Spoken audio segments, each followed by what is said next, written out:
Socialización bimestral de Ciencias Sociales, grado 10º. La historia cuenta lo que sucedió, la poesía lo que debía suceder. Aristóteles.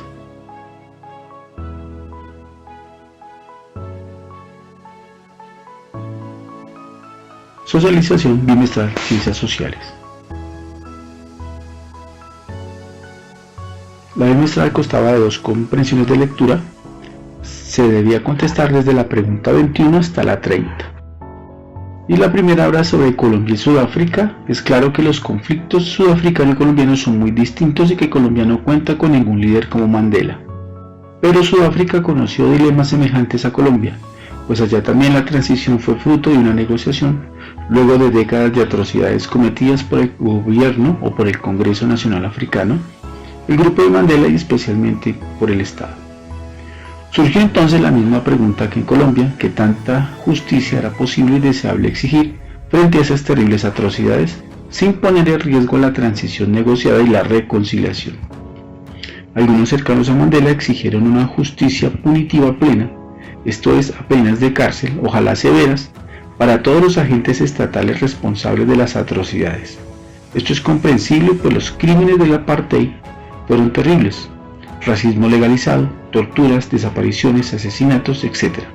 Pero Mandela se opuso, pues consideró que el régimen del apartheid nunca aceptaría esa exigencia y la transición negociada sería imposible, con la cual la alternativa sería la guerra civil generalizada.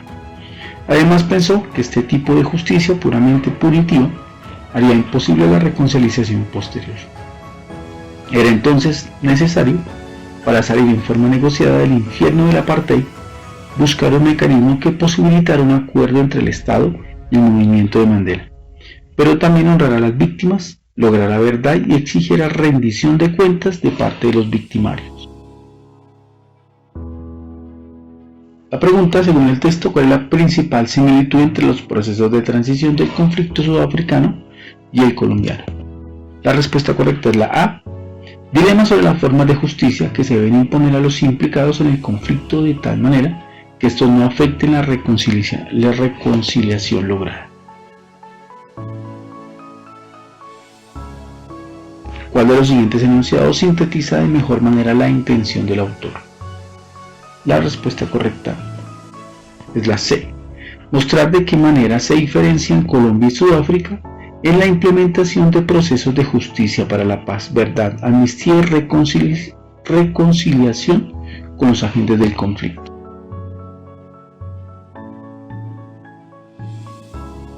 De acuerdo con el texto, ¿en qué contexto es posible explicar la estrategia Ubuntu usada por el gobierno de Sudáfrica? La respuesta correcta es la B. En coyunturas de justicia transicional que busquen llegar a conciliaciones que favorezcan y reconozcan procesos de verdad, justicia y reparación a víctimas y victimarios. Según el texto, ¿a qué se refiere cuando dice que las medidas tomadas por Sudáfrica fueron menos punitivas que las colombianas? La respuesta correcta es la D. Que las sanciones impuestas a los miembros de las FARC por el gobierno colombiano son mucho más numerosas y severas que las alternativas respaldadas por Mandela.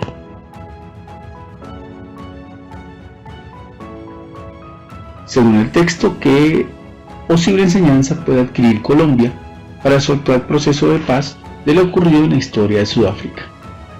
La respuesta correcta es la B.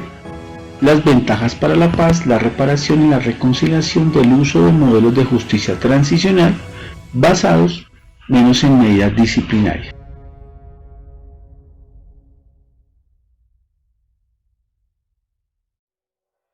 La siguiente lectura rescata la memoria histórica en Colombia.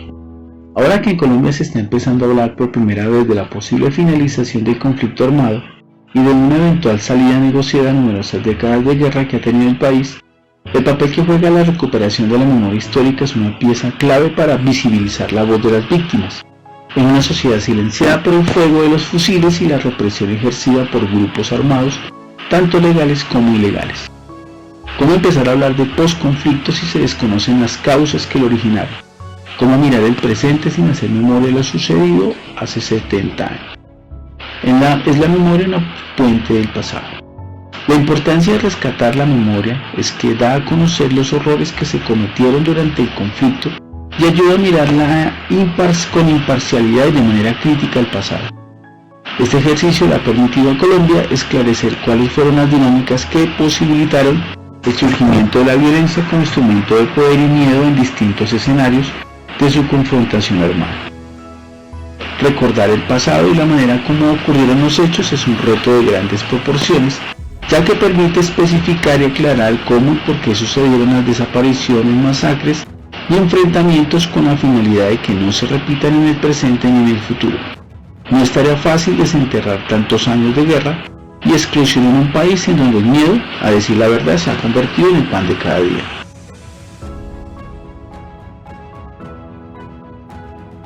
Según el texto, ¿cuál de los siguientes enunciados sintetiza de mejor manera el papel de la memoria histórica en el post-conflicto?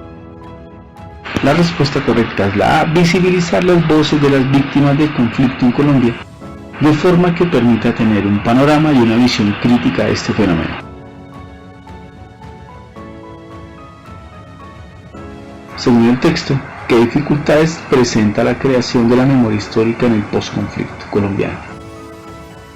La respuesta correcta es la D: el miedo de ciertas poblaciones a brindar sus testimonios, debido a las posibles repercusiones de grupos armados que aún persisten en diversas zonas del territorio. Según el texto, ¿cuáles son los ejes centrales para consolidar la memoria histórica del país? La respuesta correcta es la C: reconstruir la memoria histórica procurando lograr procesos de justicia, verdad y reparación para las víctimas. De acuerdo con el texto, ¿de qué manera la reconstrucción de la memoria histórica dignifica a las víctimas del conflicto armado? La respuesta correcta es la B: honrar las vivencias dolorosas, pesadas y presentes de las víctimas del conflicto que por diversas razones se vieron inmersas en este proceso. Según el texto, ¿por qué el autor nombra la memoria histórica como una solución al letargo en el que ha vivido Colombia y otros países del mundo? La respuesta es la B: porque ayuda a las personas que han sido víctimas de la violencia a quebrantar el silencio producto del miedo de los hechos que han sufrido, dignificando el proceso de sus vivencias a través de su testimonio.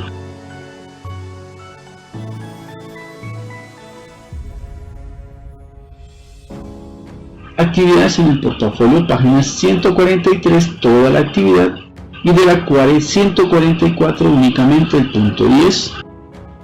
Es una actividad absolutamente propositiva, deben hacer lecturas de las condiciones de China y Estados Unidos.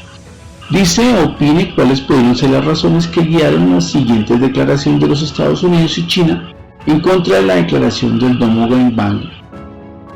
Centro de Convenciones de Hiroshima, que el 6 de agosto de 1945 fue la zona cero en la que estalló la bomba atómica como patrimonio de la humanidad por parte de la UNESCO. Se aceptan respuestas libres y abiertas sobre esta situación entre China y Estados Unidos y lo que habla la UNESCO de Hiroshima como patrimonio histórico de la humanidad. Critica las siguientes afirmaciones sobre la construcción de la memoria histórica en diversas experiencias a nivel mundial. La afirmación: la construcción de la memoria histórica solamente puede ser construida con base en iniciativas y políticas estatales. O sea, en este caso, si las políticas son directamente del gobierno. La construcción de la memoria histórica debe conducir a informes de la verdad que muestren las características del conflicto armado y las guerras civiles, lo más importante, los procesos de reconciliación y perdón y paz también. Son esos informes de la verdad que esclarecen realmente los hechos. Establezca cuál es la función de un museo, cómo se compara el museo con otros alrededor del mundo, cuál es el papel de las víctimas en la construcción de este espacio, qué elementos creen que debe tener en cuenta este museo. Ojo que son museos de memoria histórica, no son museos que los de que tradicionalmente conocemos. Recomienda 5 medidas que desde el Estado creas que pueda realizar para garantizar un proceso de memoria y reparación eficiente. Para ello justifica cada una de tus propuestas con un ejemplo histórico alrededor del mundo. Solamente son 5 propuestas.